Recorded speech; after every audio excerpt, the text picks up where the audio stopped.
At the start of the tale, Amachi Kai finds himself in a vacant area deep within a dungeon. It is at this moment that he notices goblins quietly closing in on him from all sides. All the goblins leap at Kai together. He prepares himself, but just as they are about to strike, another figure named Satu swiftly slices through them in midair. The man glances at Kai with a smirk and praises him for his excellent performance as bait. Before Kai can respond, the other two members of the group move in and openly tease him, labeling him as pitiful and a coward who is only useful for attracting the enemy's focus. Sato, the leader, warns the group not to pick on Kai too much, jokingly saying they might end up feeling sorry for him if they push it. He then casually mentions that Kai's magic power is just 5. He shares that Kai's score is so low that he doesn't even make it to E-rank adventurer status and is considered unranked. Upon hearing this, Kai quietly pulls out a bowl of tea and offers it to the leader, expressing his gratitude for saving his life and assisting him with the goblins. The leader laughs dismissively and tells Kai he's worthless, only good for making everyone else feel happy. He goes on to say that 2 decades ago, strange cubes started falling from the sky all around the globe. People were given a remarkable blessing from above, enabling them to unlock extraordinary powers. Yet, the leader argues that God was harsh and unjust. Rather than making everyone equally strong, God made some people, like Kai, who have little magic and are unranked, while giving great power to those at the top. He concludes by mentioning that individuals like him can easily sell magic stones and make a lot of money. The leader approaches Kai and questions whether he believes it would be wiser for someone like him, who seems weak, to take on a regular, steady job instead of acting like an adventurer. The leader expresses genuine concern for Kai, noting that even with very little magic, he still needs to make a lot of money just to get by. He mentions that Kai has a younger sister who, in his view, is just a hassle for Kai. This statement sparks Kai's fury. His hands shake as he raises his head and stares fiercely at the leader. The leader's face turns stern, and suddenly, he kicks Kai right in the face. Kai falls to the ground. Satu tells him to quit staring at him like that. He tells Kai to quit wasting time and return to gathering magic stones. The strange cubes that showed up 2 decades ago hold whole worlds packed with monsters. These places became known as dungeons. The power of the creatures within each dungeon changes based on the cube, and people categorize their threat level from E-class to S-class. Before long, the group starts to exit the cube, leaving the dungeon behind. Kai trails quietly behind them. The introduction of cubes transformed the world significantly. To oversee them, the Dungeon Association was created to manage all official tasks connected to cubes and dungeon activities. During this period, groups known as guilds came together with the main goal of exploring dungeons. This was the beginning of adventurers, individuals who could harness magic and use tools fueled by magical stones. For Kai, it was like being in a video game. As they stepped out of the cube, the leader nonchalantly passed Kai his portion of the profits. As Kai reaches for the money, the leader unexpectedly throws it into the air. With a grin, he remarks that managing his magic is tough since he has so much of it. The coins lie scattered on the ground. The leader steps on them and walks off. Kai takes his time to sit down and starts picking up the cash. Once he has gathered all the bills from the ground, he heads back home. The streets are calm as he walks, and each step makes him feel more weighed down. He reflects that when the cubes showed up, humanity got more than just God's favor. With power and chances came unavoidable pain. The moment he steps inside, his younger sister Nagi welcomes him. Her voice is soft, and her smile is inviting, quickly calming some of the stress in his heart. Kai gently reminds her to stay still and to get the rest she needs. Nagi happily replies that she's feeling great today. In response, Kai advises her to take it easy and not push herself too hard. Nagi is dealing with a condition called amyotrophic magical sclerosis. Since the cubes showed up, people have discovered their magical abilities. Those who had a lot of magic developed special skills and impressive strength. In contrast, those with just a bit of magic had no special abilities, and even basic movements drained their limited magic. For those suffering from this illness, the situation is dire. Magical stones develop within them, draining their magic constantly and stopping them from regaining the energy needed to move. Consequently, even simple tasks can feel painful and tiring. So far, no treatment has been found. The only way to make up for the lost magic, even for a short time, is by using blood transfusions. But with more and more patients needing help, the price of treatment has skyrocketed. A worldwide rush for blood transfusions has started, turning survival into a daily challenge. While they chat, Nagi spots a tiny cut on Kai's hand. She quickly tells him they should take care of it properly and insists on examining it more closely. Kai laughs it off, saying it's not a big deal and that a little saliva will do the trick. Nagi won't take no for an answer and keeps insisting that he show her his hand. Left with no option, Kai eventually relents and extends it. As Nagi examines him more closely, her face shifts. She notices that his hand is marked with numerous cuts.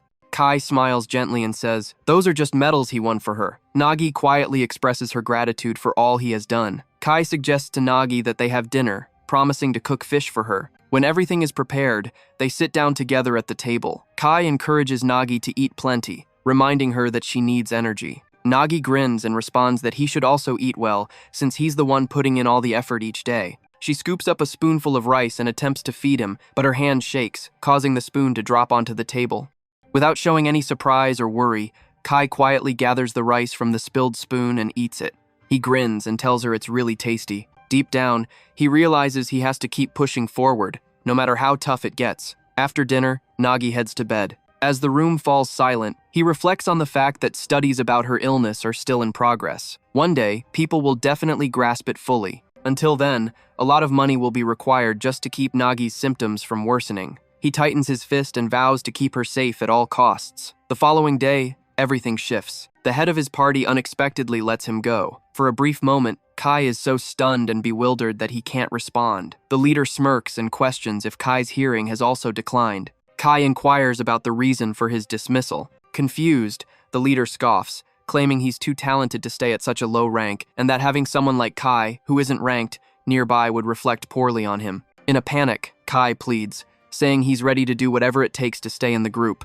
The leader dismisses him harshly, saying it's pointless to have him around, and that partnering with someone strong will be much better for future cube missions than carrying a burden. Kai grips the leader's shoulder and begs, explaining that he can't go through with it because he urgently needs the money for his sister. The leader hits him in the face and declares he doesn't care at all. He then turns and walks away, stating that dying inside a box isn't much different from a sad death outside of it. Kai moves from one party leader to the next, inquiring if they can take him in. However, he is rejected each time. As soon as they find out his magic level is unranked, their faces shift, and their responses turn curt and uninterested. Some hardly pay attention to him before saying no, while others bluntly state that having someone with such weak magic would just hold them back. When Kai walks up to the receptionist at the association to inquire about open parties, she pauses before honestly explaining that, given his rank, it would be very hard for him to get into any group that is looking for new members. Later that evening, when Kai gets home, his sister welcomes him with her familiar warm smile and asks if he wrapped up work early. Kai puts on a smile and shares that his effort led to the dungeon being cleared in no time. The following day, he goes back to meet with the leaders of other groups, making the same requests again. He is turned away again. Nobody wants to accept someone with such weak magic, no matter how much he pleads. The same thing occurs the next day, but Kai keeps pushing forward. Another day goes by, and Kai finds himself alone in his room, gazing blankly at the wall. Nagi enters softly and inquires if he's going to work again. Kai keeps his back to her and replies with a distant yes. Nagi softly reminds him that he's been working non-stop and suggests it might be nice to take a break to enjoy some card games together. Kai replies earnestly, urging her to get some sleep. He tells her he's doing all he can for her and suggests that if she's concerned about him, she should just stay in bed and take it easy. Nagi's tears fall as she responds with a yes, but Kai insists again that she needs to rest. After stepping out of his house, Kai heads back to the club, looking for any chance to join, but there are no openings that day either. 3 weeks have gone by since he started looking for a new team. Still, nothing shifts. As the days stretch out, Kai begins to think about whether he should quit and seek a regular job. He understands that the money from that job won't cover Nagi's treatment. Kai walks into a little bakery at the corner and asks the owner for 2 cakes. He hopes to find something special to make Nagi happy. When he goes to grab his wallet, his hand suddenly stops. Looking at the cash he has, he sees he can only buy 1 cake. He pauses briefly, then softly requests a single strawberry cake because it's Nagi's favorite. Carrying the box gently, he makes his way home. As he steps into Nagi's room, a wave of shock and concern washes over him. She is sprawled on the floor, totally unresponsive. In that moment, Kai feels like his whole world has broken apart. His mind goes empty, but his body acts on its own. He hurries to her, dials for an ambulance with trembling hands, and stays by her side until she is taken away. She is quickly taken to the ICU. The surgery is over, and the doctor comes out of the operating room. Kai jumps to his feet and inquires about his sister's health. The doctor informs him that Nagi's condition has deteriorated a lot. She has reached the final stage of the illness, which means she won't wake up again. Hearing this shatters Kai even more. He urgently inquires if there's anything else he can try. The doctor responds that there is still one possibility left. Her life could be extended with the hope that a cure may be found in the future. However, due to a critical shortage of blood transfusions, the expenses are very high. There's no assurance that a cure will be discovered soon. The doctor believes it would take at least 10 million to achieve that. He walks away, leaving Kai by himself. Kai goes into the ICU and takes a seat next to Nagi's bed. He takes her hand and wonders quietly why life has to be so harsh, why their parents were taken from them, leaving them to face so much pain. At that moment, urgent news flashes on the TV in the waiting area. The reporter just revealed that the first golden cube has shown up in Shibuya. The Dungeon Association is looking for an experienced team, offering 5 million just to join and another 5 million for successfully completing it. Ruigi Kagura, the head of the Japanese Dungeon Association, appears on screen to share exciting news. He reveals that the association will create a special team to take on the Golden Cube. He adds that there is just one condition for adventurers who want to join in. It's not about status, money, or skill. Those words hit Kai hard as he hears them. He thinks this could be a helping hand from God. It's a new cube, one that no one has stepped into before. In the most dire situation, the chance of survival is reported to be under 50%. If he goes in, there's no assurance he'll return alive. Anyone who takes part will receive 5 million. If he comes back safely, the total prize will be 10 million. The figure rings in his head. 10 million won is precisely what he requires. Kai gets up slowly. His choice comes to him clearly and without doubt. He decides to enter the Golden Cube. Whatever lies ahead, no matter how risky it may be, he will face it with determination. He reassures himself that he will make it through, that he will grab the 10 million, and that he will come back. Once he's safe, he'll share everything with Nagi. He quietly steps out of Nagi's room and softly tells her that he will do everything he can to help her. With that promise in his heart, he walks away. Before long, 72 individuals, each with their own dreams, struggles, and determination, come together in front of the shining cube. Kai reaches the location where the Golden Cube has materialized. The place buzzes with excitement and chatter as a group of daring adventurers has already assembled. While weaving through the throng, he unexpectedly encounters Satu, the leader of his old team. Satu smirks at him and asks if Kai has found someone new to cling to since he was thrown out. Kai stays quiet and just stares back at him. Frustrated by the silence, the leader scoffs and announces that they are about to step into the Golden Cube that has shown up. Kai coolly responds that he will be going in too. The leader's fury flares up instantly at those words. Suddenly, he strides forward and delivers a powerful punch to Kai's stomach. Kai stumbles from the blow, agony coursing through him. The leader steps in closer and coldly says that someone like him doesn't deserve to live. Just as things were about to escalate, a woman steps in and commands them to halt. She reminds them that using skills unlawfully and fighting are not allowed here. One of Satu's followers swiftly grabs him and warns that causing a scene would be trouble for them. He then leans in and whispers something to the leader. Upon hearing it, the leader clicks his tongue, takes a step back, and walks away. The woman then focuses on Kai and inquires if he is okay. She extends her hand to help him balance. Then she inquires if he intends to go inside the Golden Cube. Kai nods and inquires if she's going inside too. She shakes her head and says she can't join the fight. Just then, a man named Tanaka walks over and greets her, calling her Ya. As Kai observes them, he starts to think that Ya might be unranked too, just like him. As the idea sinks in, he understands that what he's about to attempt is essentially a death wish, an unknown person entering a shining cube. Still, he tightens his fists and tells himself he has a purpose for entering. Then, Tanaka steps onto the stage and gazes at the crowd of adventurers gathered around the Golden Cube. He starts by expressing gratitude to each person who volunteered to enter the dungeon. Next, he introduces himself as Tanaka, the Vice Guild Master of Avalon, and makes it clear that he will lead everyone during the adventure. As soon as he speaks, a surge of thrill rushes through the audience. Avalon is recognized as the leading guild in Japan, and the news that someone of such high rank will be at the helm boosts the spirits of many adventurers. A few of them look back at Tanaka, quietly chatting and speculating if the soldiers with him are from the US military. Tanaka keeps talking, explaining that even though they might have come together by chance and have different stories, they all have one common aim: to clear the Golden Cube. He emphasizes the importance of supporting each other, working together, and adjusting to any challenges they face. He concludes by stating that they will fight effectively, make it through, and come back safe. After finishing his speech, Tanaka lifts his hand and tells everyone to go inside the Golden Cube. Nearby, two men watch the scene in silence. One of them wonders if they really shouldn't go in. The other man, with his wild eyes, replies calmly that it's perfectly okay for them to stay outside. He clarifies that their goal isn't to empty the cube, and there's no reason for the Archbishop to take action right now. The first man agrees and says that if the team they sent in can clear the cube, that would be enough. He also mentions that they have no clue what is really inside the golden cube. The man with the unusual eyes replies that it's also called a box. These boxes are commonly used to keep valuable items safe. As the adventurers enter the golden cube, surprise quickly washes over their faces. They have never encountered a cube like this one. Inside, there are numerous unusual shapes. Tanaka scans the area intently, his face turning serious.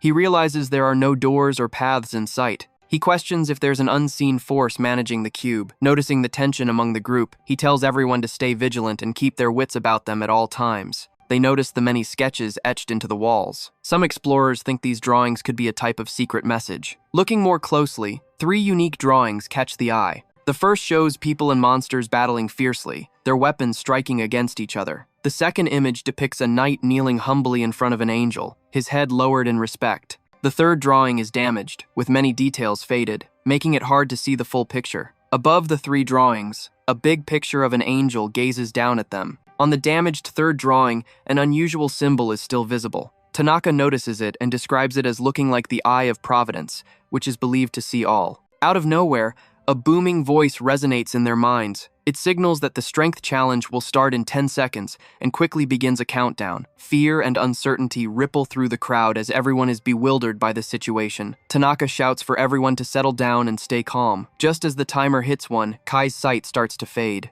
Suddenly, he realizes he is all alone in the cube. This has never occurred before. Suddenly, another cube appears before him, and a hobgoblin begins to crawl out. This creature is typically the main foe of an E-rank cube and is usually the first enemy that new E-class raiders encounter. For many explorers, taking one down is just a routine task. Anyone with some basic skills can manage it easily. Yet, Kai isn't ranked at all. As he looks at the creature in front of him, his hands start to shake. He understands that this is his first challenge. Everyone else here could easily take down the hobgoblin. Kai questions whether he can really defeat it using just his own power. He grips the sword's handle tighter, willing his trembling hands to calm down. He tells himself that this is the journey he picked for himself. If he gives up now, he will never rescue Nagi. Just as that idea crosses his mind, the hobgoblin springs at him. Kai narrowly escapes its strike. The gust of wind from the blow warns him that one strike could be fatal. He moves ahead and swings his sword, targeting the goblin with a slash. He remembers the tough lessons taught by his old boss and tells himself that sticking to them could save his life. As he moves to the side, Kai tries to strike the hobgoblin from the back. In a flash, the beast spins around and strikes him hard in the stomach. The blow launches him into the air, and he lands on the ground, struggling to catch his breath. Pain shoots through him as he tries to stand up. Before he can catch his breath, the goblin rushes at him, snatches his sword, and hurls it far away. The hobgoblin creeps closer, its mouth stretching open. In that instant, Kai understands that this could really be the end. He thinks about Nagi and realizes he might not be able to fulfill his promise to her. Her image lingers in his mind. Still, he won't back down. He takes hold of the hobgoblin's jaw with both hands and shoves the creature away with all his strength. Kai dashes to his dropped sword, picks it up, and with one last swing, takes down the hobgoblin. A voice rings in his mind, declaring that he has passed the first challenge. His body finally gives in, and he falls to the ground. Overcome by pain and realizing he has pushed himself too far, Kai gradually drifts into unconsciousness. Tanaka suddenly shows up in front of Kai. He quickly grabs Kai's head, telling him to hang in there and not to pass out. Kai gradually opens his eyes, his sight still unclear and his body feeling weighed down. Tanaka reassures him that he is now safe and that everything has come to an end. He shouts for Midori and tells her to take care of Kai's injuries immediately. As Midori starts to help him, Kai experiences a little wave of relief and a gentle happiness wash over him. He understands that he survived the challenge. As Midori focuses on her task, Tanaka chats with Kai once more, letting him know that he passed the first trial successfully. His voice is steady yet heartfelt. He then expresses regret, mentioning that despite Kai's low rank, he had to confront a hobgoblin all by himself. Upon hearing this, Kai inquires about the type of foe Tanaka faced in the trial. Without missing a beat, Tanaka responds that he battled a powerful ogre. When Kai hears this, his eyes go wide with surprise. A high ogre is a creature so powerful that even the best A-class raiders found it hard to take down alone. Tanaka goes on to say that they all had to battle challenges that pushed them well past their own boundaries. It felt like the tests were meant to break them. He mentions that some of the explorers are still working through their challenges, and all they can do now is wish for their safe return. Just as someone is about to speak, the familiar voice rings out in their minds again. It declares that the first trial has ended, and 15 people have made it through. When the voice mentions that just 15 out of the 72 participants survived, a wave of disbelief washes over the crowd. The voice chimes in once more, letting them know that the second challenge, the Trial of Nogel, will start soon. This trial, called the Trial of Knowledge, kicks off unexpectedly. Suddenly, all the remaining adventurers are transported to the middle of a spacious, closed-off room. As Kai surveys the area, he sees that the room is neatly split into 4 distinct square sections. Every square has a distinct symbol etched into the ground: a hand, a foot, an eye, and a torso. The arrangement seems intentional, with every detail holding significance. Kai examines the symbols closely, pondering whether this challenge requires answering questions or figuring out a puzzle. Just as the conversation is about to continue, the angel's drawing they had noticed before starts to shine brightly. Suddenly, the angel emerges from the picture and appears in the room. A thick tension hangs in the air, and everyone can feel the threat. Without thinking, Kai's old team leader pushes him out of the way and announces that whoever attacks first will win. He quickly strikes at the angel with his magic. A few adventurers gasp in shock, believing he might have won. Their cries soon fade when they see that the attack did nothing at all. The angel stands untouched, showing no response to the strike. Noticing things getting worse, Tanaka urgently calls for everyone to gather. He tells them to stick together, and they all move into the area marked with the hand symbol. The angel gently lands and touches the ground. In that instant, an unusual feeling washes over Kai. His arms suddenly feel weighty and stiff. He attempts to lift them, but they won't budge. He glances around in fear and sees that everyone else is in the same situation. Nobody can move their arms. The angel strides confidently toward one of the adventurers and, in one smooth move, decapitates him. The body falls to the ground, causing chaos among the crowd. Panic erupts, and many adventurers start to panic. Tanaka shouts for everyone to stay calm and back away from the angel. He understands that fear will only cause more harm. As Kai stepped away from the angel, he felt a rush of feeling come back to his arms. His hands started to move once more, yet he soon notices that his legs have stopped moving. Nearby, fellow explorers start yelling in fear. Some shout that they can't see anything and that everything has turned black. While Kai hears this, a thought hits him. He glances down and sees that the people shouting about going blind are standing on the square with the eye symbol. He recalls that earlier, when everyone was on the square with the hand symbol, their arms had stopped moving. As Kai connects the dots, he grasps the trial's rule and glances at Tanaka, who clearly shares the same insight. When a person steps on a square, the body part shown by that symbol becomes inactive. Before anyone can respond, the angel strikes again. With chilling accuracy, it beheads another adventurer. Suddenly, Kai sees someone fall down close by. It's his old party leader, Sato. Sato is gripping his chest and gasping for air, his face going white. Kai notices that Sato is on the spot, marked with the torso symbol. If the body stops working, the heart and other essential organs do too. Struggling to breathe, Sato stretches his hand towards Kai, his eyes wide with fear as he silently pleads for assistance. Kai stands still, his thoughts racing back to how Sato had mistreated him, making him work tirelessly, ridiculing him, and repeatedly calling him a bug. For a fleeting moment, Kai wonders if this is karma, a consequence of Sato's own actions. Kai knows why he's here. He has to rescue Nagi. Pictures of her beaming smile and their peaceful, joyful times together race through his thoughts. His heart feels heavy, and he grits his teeth, gathering every bit of his energy. Kai pushes himself to run, heading straight for Sato. He promises himself that he will be the kind of big brother Nagi can admire. Without a second thought, Kai sprints toward the area marked with the torso symbol. As soon as his foot touches it, his chest constricts painfully, and he struggles to breathe because standing on the torso square means his heart has stopped.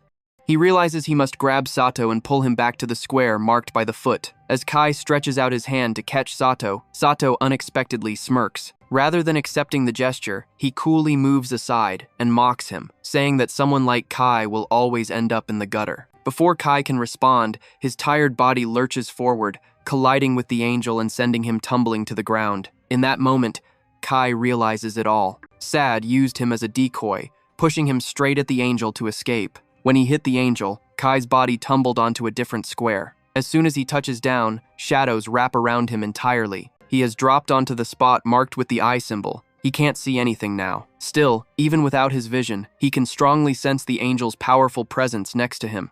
A chilling weight rests on his shoulder as the angel sets its sword down. Kai's heart races as he thinks this might be the end of it all. He wonders if this moment means the end for him. As fear takes hold, another idea pops into his head. He starts to question what the true challenge of knowledge really is. Behind him, Tanaka charges at the angel, desperately trying to grab its focus. Even after the attack, the angel rests its sword on Kai's shoulder once more. He can't help but wonder why the angel chooses to do this instead of attacking right away. The effort seems pointless. He wonders if this seemingly trivial action holds any real significance. While sifting through his memories, one picture stands out vividly. It's the second drawing on the wall, depicting a knight kneeling before an angel. In that instant, everything aligns. Kai quickly tilts his head down and bows respectfully to the angel. Everyone is taken aback by Kai's surprising move. The angel gradually shifts its eyes away from Kai and starts to head in a different direction. For a short time, everyone is puzzled by what they see. The angel stepping back leaves them all in shock. Kai takes a deep breath and calls out for everyone's attention. He explains that they need to stand in a way that shows respect for the angel, and that this position is the real solution to the test of knowledge. He shares that the sketches they noticed earlier were clues left for them. The initial drawing of people battling monsters symbolized a test of power. The second illustration shows a knight kneeling before an angel, which is crucial for the knowledge test. He also mentions that you can only bow correctly within the square marked with the eye symbol, and it's very challenging to hold this position in the other squares. The angel zooms directly at Sato. In a panic, Sato frantically uses his magic to fight back, but it has no effect at all. His strikes have no impact, and his confidence crumbles right away. Sato starts to cry, his voice cracking as he shouts that he doesn't want to die. He pleads for assistance and reaches out to those around him. In an instant, the angel coldly strikes him down. A loud noise fills the room as Sato falls to the ground, motionless. Kai feels a deep heaviness in his chest. He feels remorse for not being able to rescue Sato. Only 6 people are left alive. The voice rings in their minds again, declaring that the knowledge test is over and the last challenge will start in 3 minutes. As the message fades away, the angel in front of them gradually vanishes. The last survivors walk up to Kai. They hug him and express their gratitude, saying he has saved them all. Feeling overwhelmed, Kai is unsure how to react.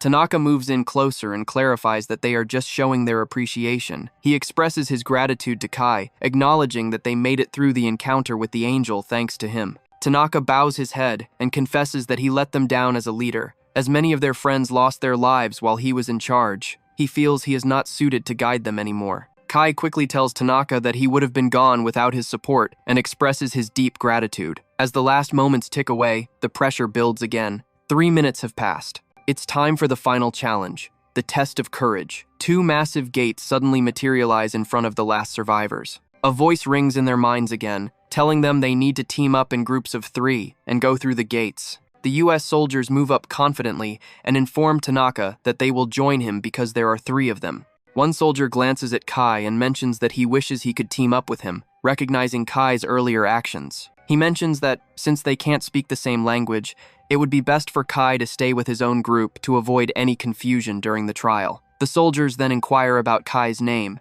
Kai softly shares his name, and one of them leans in, noting he's never heard it before. Intrigued, he inquires about Kai's rank. Kai pauses briefly, then glances away, and admits truthfully that he has no ranking. The response is instant. The soldiers stand still, shocked by what they just heard. One of them straightforwardly points out that Kai must have come just for the reward and remarks that entering an unknown dungeon without any skills or rank is extremely foolish. Before Kai has a chance to reply, Tanaka interjects confidently. He reminds everyone that no matter Kai's position, he was the one who rescued them during the knowledge test, and they should keep in mind that a person's value isn't determined solely by their skills. Midori looks at Kai and points out that uncharted dungeons can be very risky. She asks him why he chose to enter one, knowing the dangers. Kai pauses for a moment and explains that his little sister is ill with a rare magical disease, and her situation worsened to Phase 3 just yesterday. He mentions that the hospital expenses to keep her alive are extremely high. One of the soldiers chimes in,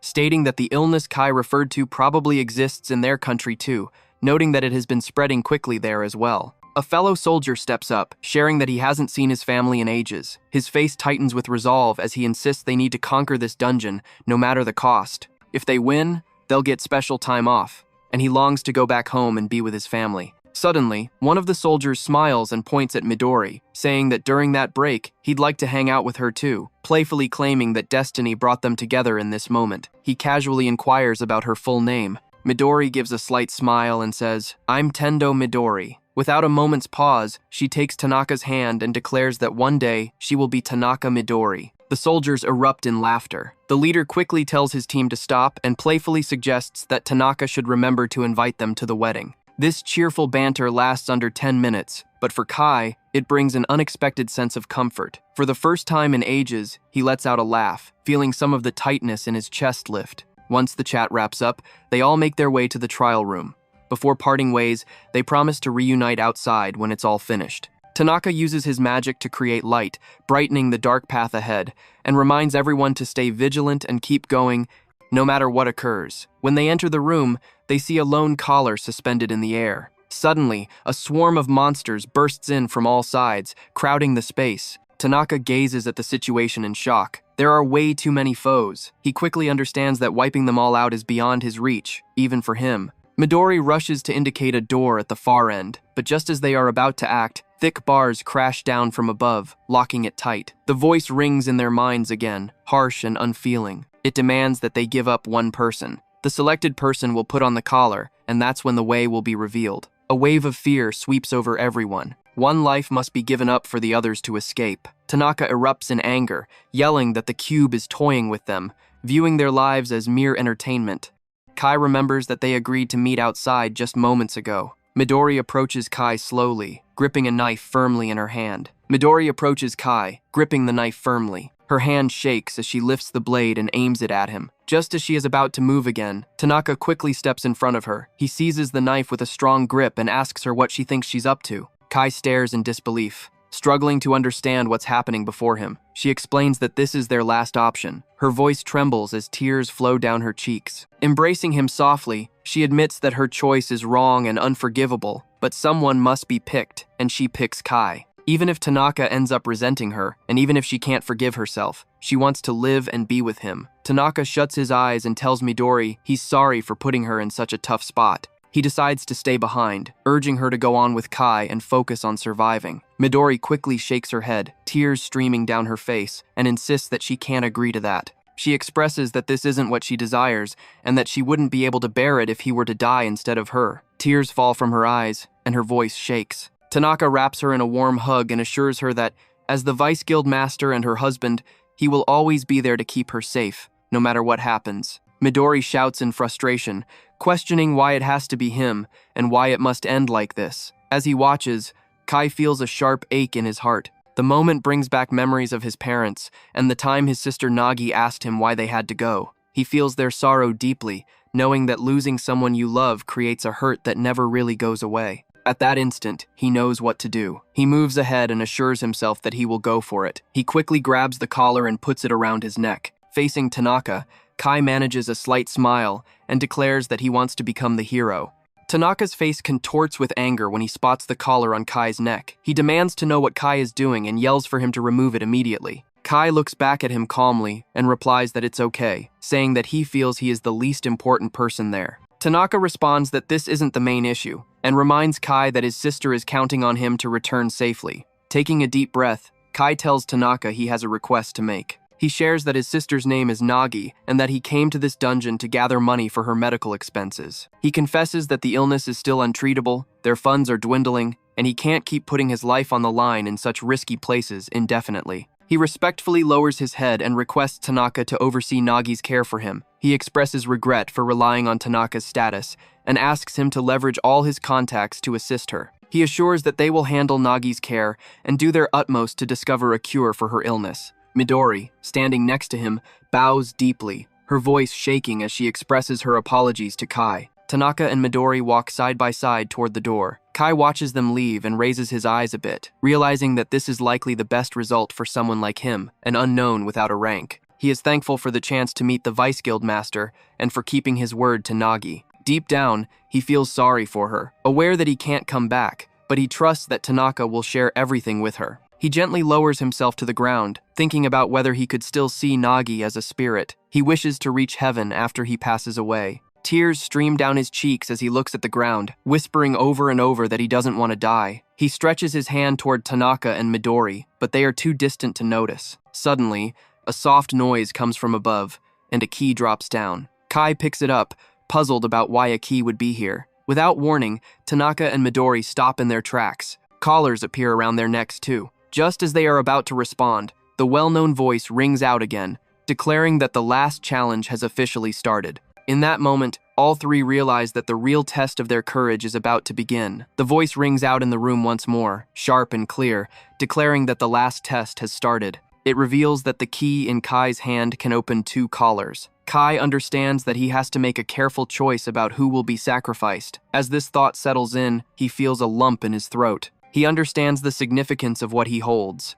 With this key, he can set free just 2 individuals. It might be just him and one other person, or it could be Tanaka and Midori. Whichever option he picks, someone will be left out. In that instant, Kai realizes he is the only one with control over life and death for everyone present. A peculiar shadow starts to invade his feelings. Every thought that pops into his head feels like a storm of instincts battling within him, tugging him in various ways. A shadowy voice inside him murmurs that he wants to survive, to reunite with Nagi, to hear her laughter and see her smile just one more time. It reminds him that he shouldn't worry about anyone else, especially since Midori had threatened him with a knife. It asks why he should hold back for those who would betray him without a second thought. The idea sinks in, slowly undermining his determination. Then another memory comes to mind. Kai recalls the day he made the choice to rescue them. It was the day he decided he wanted to be the awesome big brother that Nagi would admire. He recalls promising himself to safeguard others, no matter the cost. Yet, the shadows creep in once more, reminding him that no one knows when Nagi will regain consciousness. Kai grits his teeth, reminding himself of Tanaka's vow. Tanaka promised to look after Nagi and do everything he could to help her get better, but the darkness lingers. It softly reminds that there's no certainty Tanaka can actually fulfill his promise. Out of nowhere, Sato shows up right in front of him. He leans in and quietly suggests to Kai that he should choose the simpler option. Sato tells Kai he doesn't have to work so hard to appear good or virtuous. Instead, he should just use the key on himself and walk away. He explains that if he abandons the others, no one will know what decision he made since there would be no one left to hold accountable. The words seep into Kai's thoughts, weighing heavily like a toxin. He grits his teeth and cups his ears with his hands, shaking his head as if to drown out the sound. He yells that he has made up his mind to rescue Tanaka and his partner. Sato laughs dismissively and tells him he has already done plenty for them. If it weren't for Kai's hard work, they wouldn't have made it this far. Sato believes that Tanaka and Midori should have been the ones to give up their lives for Kai, not the other way around. Kai responds confidently that Tanaka assured him he would look after Nagi, and as long as Nagi is alive, he will be content. Sat's tone becomes gentle, almost teasing, as he questions Kai's satisfaction if he can never see his sister again. He quietly reveals that Kai's real desire isn't just for Nagi to stay alive. He wants to make a lot of money and be reunited with her to live happily together again.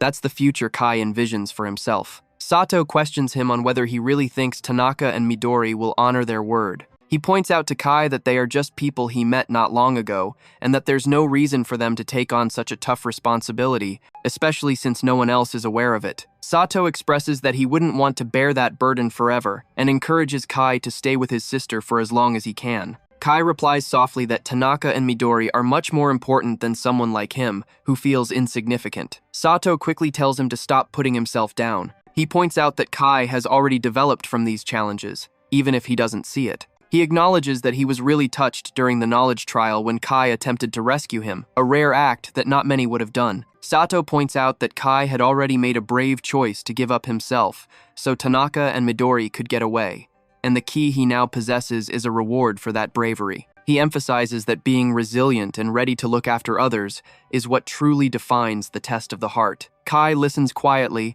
and then acknowledges that Sato is correct. Sato calmly informs him that he knows his next move. In a split second, Kai advances and delivers a punch to Sato's face, breaking the spell. He tosses the key to Tanaka. As it flies from his hand, Kai gives a warm smile and tells Tanaka to look after Nagi, saying he's relying on him. Sato questions Kai's intelligence, pointing out that he's always been this way, putting others first, even though he's not strong. He expresses frustration that Kai constantly gives up his pride and well-being for others, even when he feels weak and helpless. Kai smiles at Sato and says, "It's really awesome." Then, Sato disappears completely. Time slips away, the seals break, and all the creatures leap at Kai. He pulls out his little knife and stands up to God, vowing to fight back until the last moment. Out of nowhere, an angel emerges and tells Kai that she has discovered a soul deserving of her gaze, calling him a golden soul. In an instant, Kai realizes he is in an entirely new place. Moments ago, he faced a horde of monsters ready to attack, but then an angel suddenly appeared. The difference is so striking that he questions whether he has already died and entered heaven. Just as he starts to ponder, a soothing voice fills the room, announcing that he has successfully passed the last challenge, the challenge of the heart. The voice goes on to say that Tanaka and Tendo Midori are acknowledged as regular finishers, while Alfred Thorel, Louis Hurlet, and Kid Brutus have been eliminated. When Kai hears those names, a heaviness settles in his chest, and he fears that being disqualified could mean they are gone. He doesn't get the chance to find out. The voice reveals that Kai has been moved to the sacred chamber and has received the knight's emblem and the god's eye. Out of nowhere, Kai senses someone else nearby. He takes out his little knife. As he turns around, the sight before him leaves him breathless. A skeleton with big wings rests peacefully on a throne. Just one look is enough for Kai to realize this being is not human. The wings clearly show that this is not a human creature, and the energy it emits feels old and powerful. Behind the skeleton, Kai spots a large stone tablet covered in numerous inscriptions. The writing is strange, but he can understand it easily. The message tells of loss. It announces that the end of the Whites' reign is close, that their very bodies have been captured, and that lasting control will soon dominate the world, which will soon be under their power. It also mentions that the princes called upon a banned magic, using the Knights of the Gods as the key to make it work. The message wraps up with a heartfelt plea. Please forgive us, future generations, and let us pass everything on to you. May this strength given by the gods reach those who deserve it. And may that bright, golden spirit shine through the darkness that covers the world. Kai gradually approaches the body resting on the throne. He has no other options in the sacred room. He whispers softly to the body,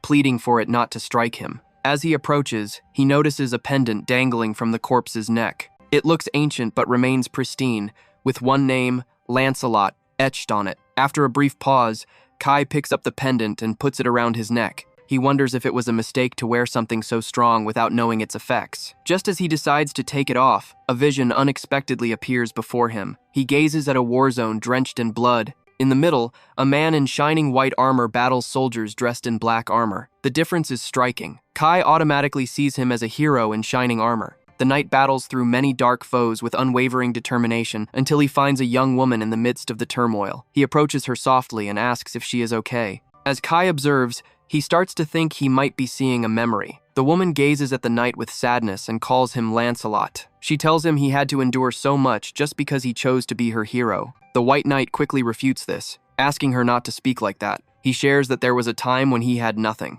and it was her kindness that pulled him through. Because of this, he promises to devote his life to her forever. Out of nowhere, a huge wave of black knights floods the battlefield, spreading like a shadow. Lancelot holds his ground, doing all he can to shield the princess, even as he feels his strength fading. A woman with wings shows up and expresses her gratitude for his sacrifice. Suddenly, from the sky, numerous cubes start to materialize and tumble to the earth, smashing down one after another. Lancelot gazes at her and says he can't go any further. He assures her that when the time is right, a knight with strength, wisdom, and courage will come, and he places all his trust in that person. As those words linger, the image disappears. Kai collapses, tears flowing down his cheeks. He doesn't completely grasp what he just saw, yet he senses that the memory reflects his life in some way. It feels like a heavy burden on his chest. He questions whether this sight holds the real secret of the cubes that transformed everything. With shaking hands, he takes hold of the eye of Providence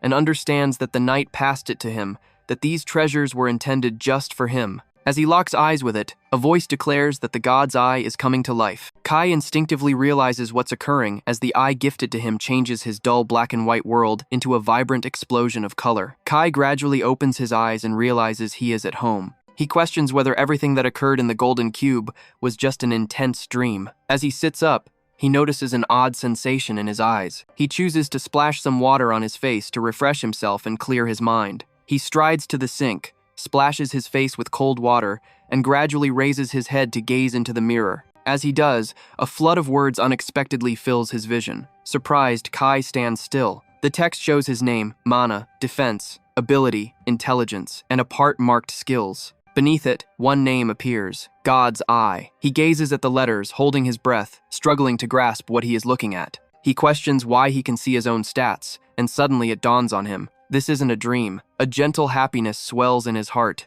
For someone like him, who once had no talents, finally gaining a skill feels amazing. Even if it's not a fighting skill, it shows that everything has shifted. By signing up as support, he won't be a liability for any team anymore. Kai grinned as he hurried to Nagi's room to share the news that her brother had finally gained a skill, but he paused when he saw that Nagi was missing. His joy quickly shifts to fear. He realizes immediately that her health must have declined. If everything that took place was true, it also means he will surely get the 10 million promised for finishing the dungeon. Without hesitating, Kai dashes to the hospital. He locates Nagi's doctor and quickly informs him that he has the funds for her treatment. He pleads with the doctor to start right away. The doctor stares at him in disbelief. He inquires about how long the setup will take and if they can actually begin immediately.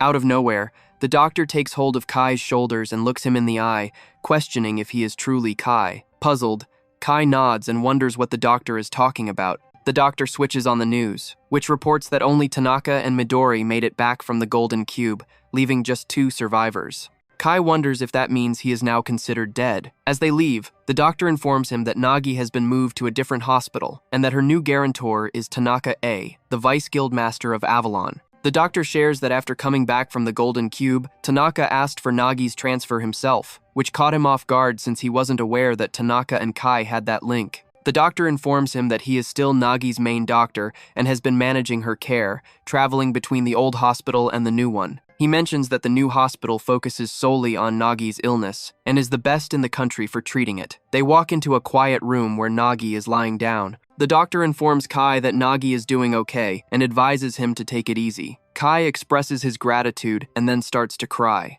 The doctor recommends that Kai visit Tanaka, as he will be thrilled to hear that Kai is alive. Kai arrives at Avalon, Japan's biggest guild association. He is amazed as he stands in front of Avalon's main building, having only viewed it on TV before, and realizes it feels entirely different up close. He walks into the building, and a woman comes up to him, asking how she can assist. Kai replies that he would like to meet Tanaka A. People turn to look at him when he addresses the Vice Guild Master by name. The receptionist requests his name and ID before reaching out to Tanaka's office. Tanaka eagerly asks her to have Kai hold on, saying he will be there right away. A short while later, Tanaka hurries to the front desk. Stunned that Kai is alive, he holds Kai's shoulders and questions if it's truly him. With tears in her eyes, Midori joins them, and the 3 walk into Tanaka's office together. Tanaka tells Kai that this shows he made the right choice for his last test. Kai wants to share what he knows about the sacred chamber, but something unexpectedly holds him back, leaving him unable to speak. Tanaka inquires if anything is bothering Kai, but Kai replies that he found himself at home when he woke up. He questions whether the pendant is stopping him from discussing it. Kai questions Tanaka's certainty, to which Tanaka confidently responds that he is sure, because it's a promise he values and will keep. Kai then shares that he has made it through and doesn't want to burden him any further. Tanaka puts a hand on Kai's shoulder and says he understands how much effort Kai has put into helping Nagi. He reassures Kai that he doesn't have to carry that weight by himself anymore, and that his teammates, they are there to support him too. Kai bows respectfully and asks Tanaka to look after Nagi. Tanaka assures him that they can take care of Nagi. Just then, Tanaka hears a rumble from Kai's stomach and realizes that Kai is really hungry. Tanaka invites him to eat, and Kai shyly agrees. As Kai leaves the headquarters, he recalls that he was meant to have a meal with Tanaka. As soon as he goes outside, he finds himself swarmed by reporters. In the end, Tanaka assures him that he will take care of Nagi's statement. Kai gets a success bonus of 10 million yen. He never imagined he would receive such a large sum. His pessimistic side reminds him that he doesn't come across cash like this often and deserves a nice lunch. Meanwhile, his optimistic side urges him to hold back, insisting that the money is meant for Nagi and shouldn't be squandered. His optimistic side chides the pessimistic side, insisting that their only basis is food and that it's an essential routine for the journey ahead, leaving no room for compromise. In the end, Kai concedes to his negative side and decides to treat himself to something tasty. His optimistic side can't accept this, but his pessimistic side is thrilled and wants to know what's available. Kai decides to get a beef bowl. He sees the bright side, noting that it's just the usual beef bowl he enjoys, nothing fancy about it. Kai responds that he typically sticks to a regular beef bowl, but today he plans to go for an extra large one, adding a hot spring egg and some pickles for good measure. His darker thoughts urge his brighter side to watch him closely. Since that moment, Kai has picked up some tips on how to use the God's Eye. He can view details about people,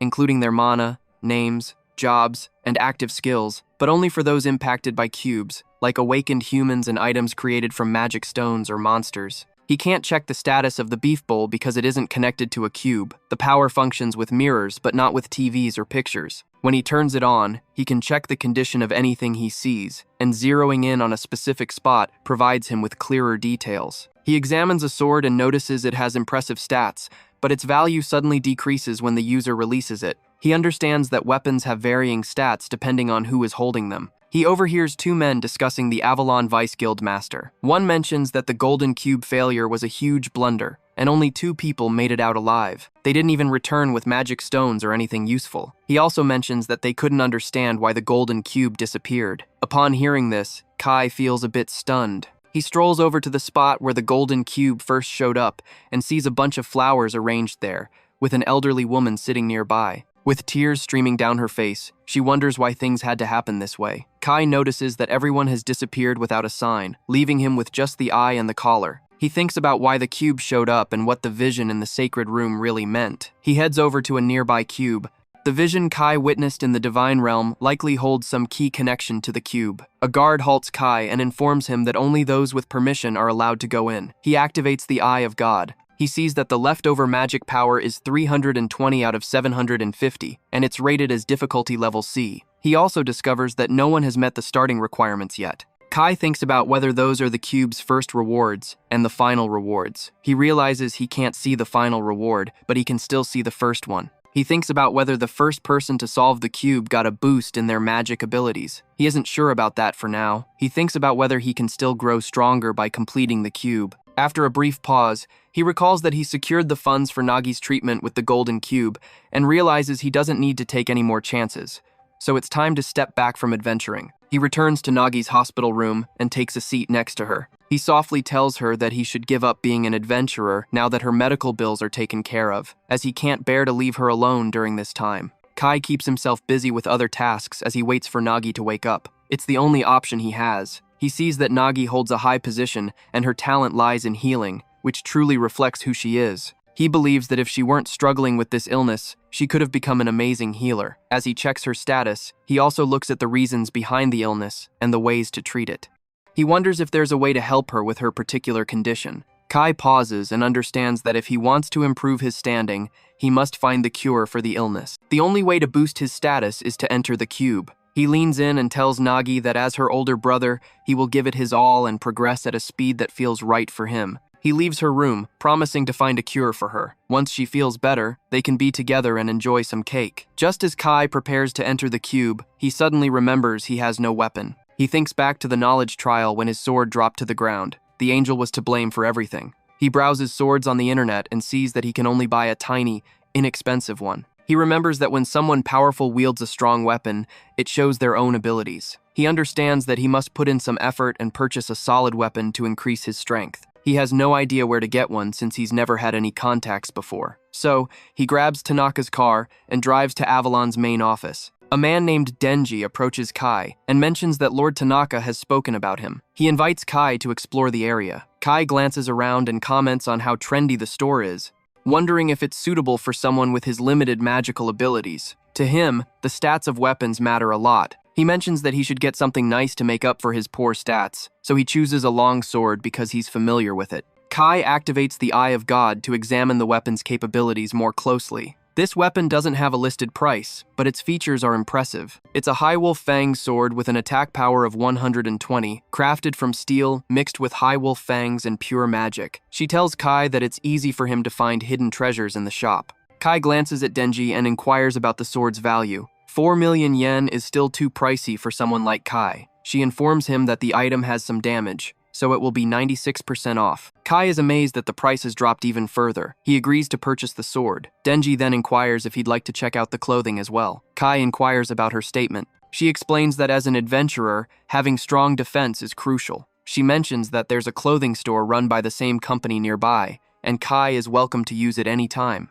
Kai walks into the local shop and tries on several outfits. She then tells him he looks fantastic and that the outfit is specially made, offering great protection for summer, winter, or any time of year. She mentions that the outfit can keep a steady body temperature. Kai responds that it's amazing, but it could still be too pricey for him. 2 million yen is still too pricey for Kai. Then she smiles and tells him about a special clearance sale with a 90% discount, bringing the final price down to just 120,000 yen. He takes the sword and the gear and starts to walk back. As he strolls, he reflects on how he got a great deal after looking at the details, but the low price leaves him feeling a little uneasy. As Denji walks off, he calls Tanaka to let him know that Kai is back. Tanaka expresses his gratitude for her effort in dealing with the situation. Tanaka mentioned that he will pay for Kai's shopping. He added that he initially wanted to give it to him for free, but he understands Kai's nature and knows he wouldn't easily accept that. Denji tells Tanaka that his buddy has sharp instincts because the item he bought is their best weapon, indicating that Kai is a top-notch strategist. Tanaka nods in agreement, noting that Kai's ability to notice details in his environment is remarkable. Yet, he struggles to accept that Kai has the knowledge to select those weapons, leaving him curious about Kai's true identity. Kai takes another look at his status, noting that his magic power stands at 5, his attack power is 121, and his defense power is 101. At the same time, his quickness and smarts go hand in hand. He mentions that while his skills in attack and defense have gotten better with a weapon, he still holds a low rank. Therefore, his primary focus right now is to boost his basic stats and finish the E-rank cube, as that level is ideal for improving his current standing. He faces one challenge: the Gold Guild's rules that ban solo raids. The Dungeon Association enforces this rule to reduce risks during cube routes. This rule greatly boosts the odds of survival. Even if someone gets hurt inside the cube, the guidelines say that a group must have at least 3 members who are E-rank or higher. If this requirement is fulfilled, then it's fine to include adventurers with lower ranks. This rule is meant only for typical adventurers, with some exceptions called transcendents in the realm. Anyone who breaks this rule risks losing their qualifications and may even face jail time. If an adventurer loses their qualification, they can no longer interact with cubes. This means they can't improve their status or discover a cure for Nagi's illness. Suddenly, Kai feels a surge of excitement and declares that he has already faced death once, so losing his qualification won't stop him. He chooses to go on a solo mission that breaks the rules. When he gets caught, he will hold on to Mr. Tanaka believes he won't encounter other adventurers because E-rank cubes with minimal rewards are rarely accepted. As long as he searches for unclaimed E-rank cubes, everything should be okay. The only issue is the scouting team sent by the Dungeon Association, whose main task is to stop the cubes from collapsing. He needs to steer clear of that team. He looks at his phone and sees that the usual schedule will wrap up soon, and it shouldn't be too near or too far from Tokyo. In a small village called Shimamura, there are hardly any participants for E-class cubes. Kai reaches Samura village, which is stunning and lush.